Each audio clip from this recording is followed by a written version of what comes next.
Brooklyn Independent Television.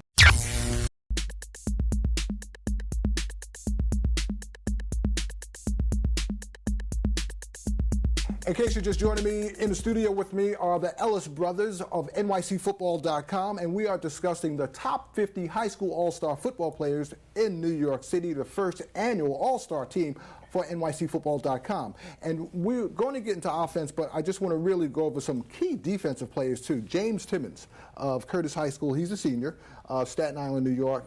They won the championship last year. Key moment, he really played well also in that playoff game when Curtis defeated Fort Hamilton.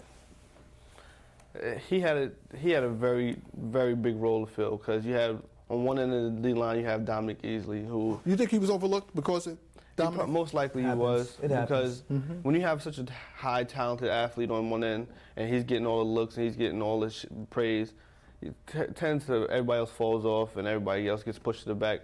But he came out and he showed what he can do. When he second leading sack leader in the city. Matter of fact, I think he was first and Easley was second. But he made a name for himself. I believe he's going to University of Rhode Island. Don't quote me. I believe that. I think he signed already. Okay, also let's talk about defensive end Ishaq Williams, a junior at Lincoln High School. He's a very good athlete. He was I think he's 6'5", 230. I just seen his stature and I seen that he has tremendous ability. And I seen some of his offensive hits and his defensive. He was just hitting anybody moving, even on offense. So he's a short guy. He's a good, big, physical kid.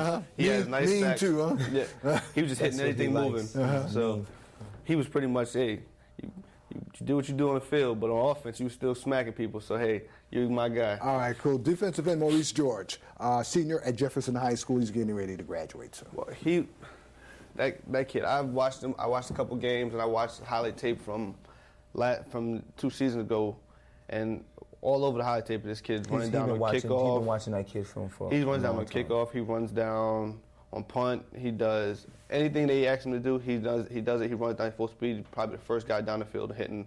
He's like he runs through a brick wall, pretty much. That kid, sky's the limit if he really puts his mind to it. Idea where he's going at all? Not at all. Okay. But hope the best for him. All right.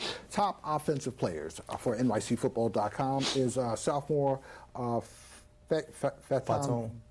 Bowder from Poly Prep. You picked him. You named him.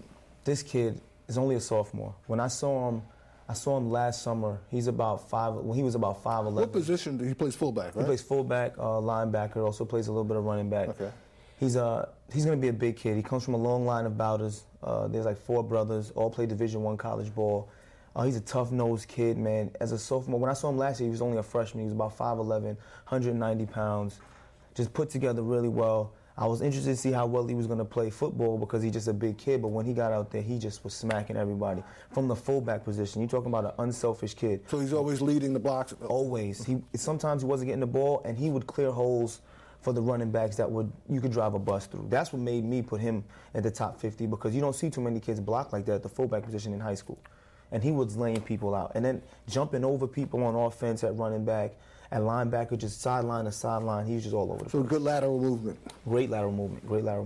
All right, I'm going to go with one other kid, too, Trevor Elam, senior running back at Wagner. I'll never forget this kid because when they played Sheepshead Bay, I believe it was a playoff game. He was all over the place. Rodriguez didn't play. He did everything except carry the water that day. I mean, he was on the kickoff team. He was a strong safety. Like you said, Jordan Rodriguez didn't play. Rodriguez was hurt. He played the quarterback. He was everywhere. Kickoffs, too, offense, defense, kickoffs, whatever. He was there.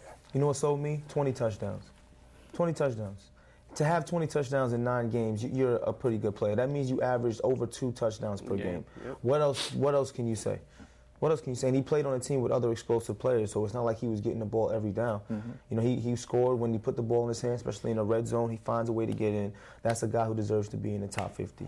Idea where he's headed to college at all? I have no idea either. I mean, the biggest thing about the internet nowadays, some of these kids need to be put on the board somewhere so people can know about these kids. You know, when we were doing the research, it was kind of hard to find some of the information. We were going to schools, looking up on ESPN.com. We were going on everywhere to find out about these kids. And the sad thing is we can't find a lot of information. Hopefully he won't slip through the cracks, and I'm hoping and praying. There's a some bunch of college will kids get on them. this list that I hope don't slip through the cracks. Mark Thomas, wide receiver, junior, Jefferson High School. Sky's the Your limit for this position. kid. Well, this is another kid we fought over because he's a tremendous safety, very physical kid. He has all the tools, catch the ball with his hands. He's fast. He's strong. He's a smart kid.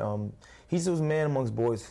Playing in a 3, it's not really as much competition as it was if he was playing in a 5, but that kid can go wherever he wants to go once he puts his mind to it. All right. Inside slot, outside slot, doesn't matter?